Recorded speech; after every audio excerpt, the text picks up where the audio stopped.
Do you remember how you first learned object-oriented design at school or at university? You probably looked at objects from the real world and there is or extends relationships.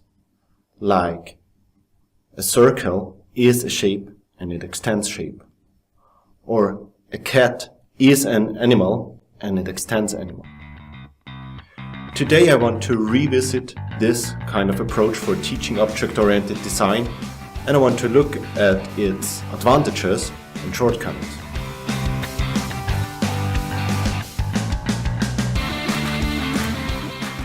My name is David, and in this video series I'm talking about things you can do to become a better software developer.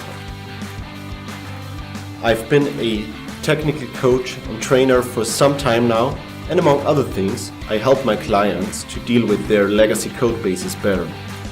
And a lot of the problems I see in those legacy code bases are caused by not putting enough emphasis on software design.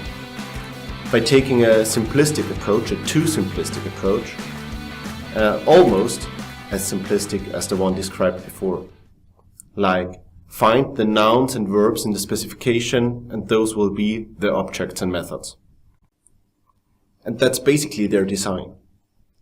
So, when we talk about software design in the workshops I teach, I also try to spend some time showing people how their gut feeling to software design often does not work, how it often falls down. Because when you know why and how it is not working, it will be easier for you to learn the techniques you need to do better software design. Some software designs look like someone took the nouns and verbs from the specification or from a business domain, and then they made classes directly from the nouns and methods directly from the verbs. Those designs look right at first glance because they model the objects from the real world. But then you run into problems. Writing tests is hard, and there are some classes that are huge and do almost all of the work, and other classes that barely do anything at all. There are domain objects with 15, 20 or even more fields. There are services that depend on services that depend on services, many layers down the onion, even though all of them are stateless. There are classes that have many dependencies, which contributes to your testability problem. The design is neither portable nor extensible. You cannot use it in a slightly different setting because of technical limitations. And adding features requires you to make changes in many different places. And that slows you down every time you want to make a change. What happened here? Well, the objects from the real world approach to software design almost inevitably leads to bad design. Let me give you an example. I want to design a very simple class hierarchy with you. There are cats and dogs, and both of them are animals.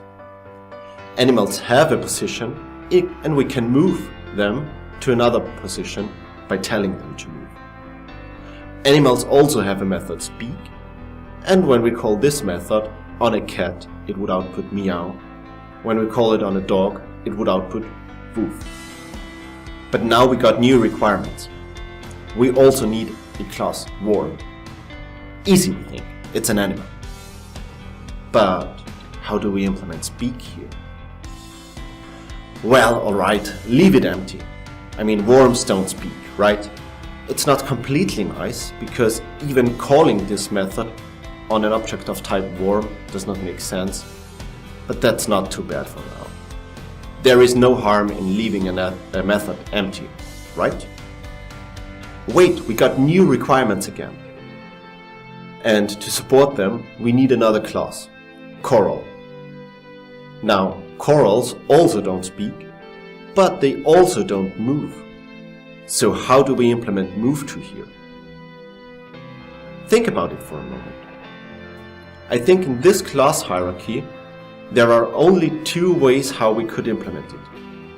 Leave it empty or raise an error, like throw an exception.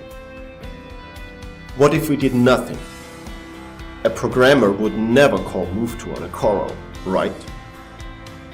Maybe they wouldn't, but maybe they do not know that what they have is a coral. They get an object of type animal. They call move to on it. At some point later in time, they call get position, and the animal would still be at its old position. That would be surprising to the programmer. I am almost certain that they would fire up the debugger and try to find out what's happening here. So, leaving this method empty violates the principle of least surprise. So it's raise an error, right? Well, not so fast. Suppose there's some code that iterates over all animals and calls move to on them. This code is now broken. By adding the coral class the way we did it, by erasing an error in a situation that is perfectly fine from the caller's perspective, we broke some totally unrelated code. How can adding new code cause existing code to break? This is because we implemented the coral class in a way that is not compatible with the base class for this caller. We violated the Liskov substitution principle.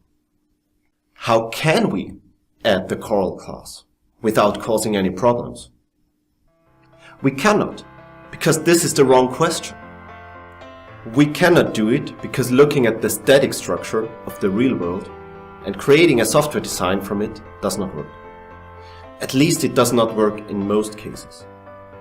The objects and relationships we humans see are often not the objects and relationships our software is interested in.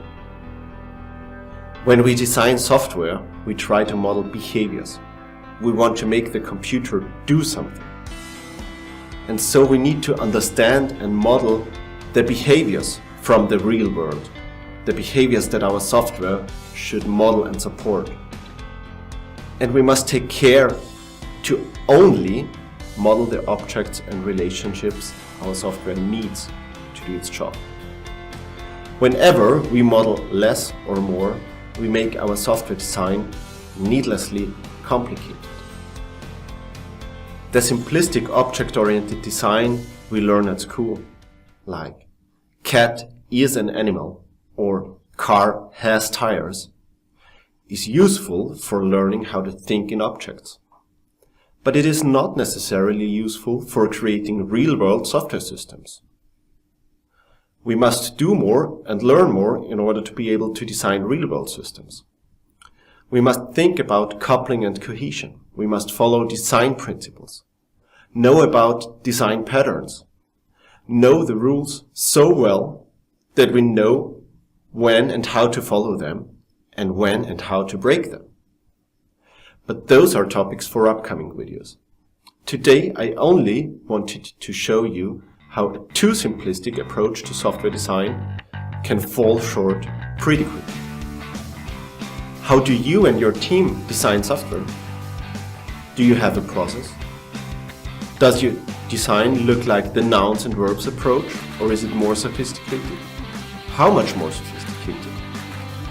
Did you already experience a situation where a design that looked perfectly reasonable fell short much later in time? What are you planning to do next? Tell me here in the comments or on Twitter. I am DTancer there. And do not forget to subscribe to this channel so you do not miss any updates.